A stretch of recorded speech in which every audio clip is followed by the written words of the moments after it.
ঘন্টের পাঁচালী।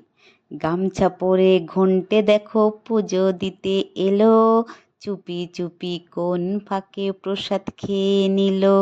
Glass বাটা এক করে ধুতে নিয়ে গেল, ভিডিও করছি দেখে মাথায় মারতে এলো। খুশি খুশি মনে ঘন্টে পুজো দেখো করে, জগন্নাথ সুভদ্রা বলরাম দেখে হাসে। এমন সময় ঘন্টে মশাই মন্ত্র গেল ভুলে, কি করবেন বুঝতে না পেরে ঘন্টাই ফেললেন খেয়ে। ঘন্টে মশাই এই গরমে শীতল বাতাস করেন, ঈশ্বর এমন হাওয়া পেয়ে আনন্দে ঠান্ডা হলেন।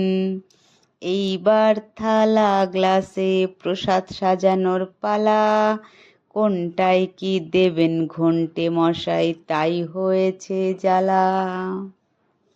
সব শেষে জল ঢেলে থালা দিলেন উল্টে, নিজের প্রসাদ নিজেই খান এমনই সে ঘন্টে।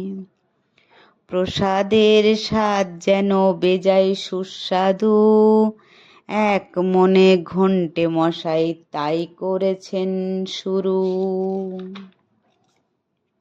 ঈশ্বরদের ঘুম পাড়িয়ে নিজে যাবেন ঘরে, এবার ঘন্টে রেস্ট নেবেন সারা দিনের পরে।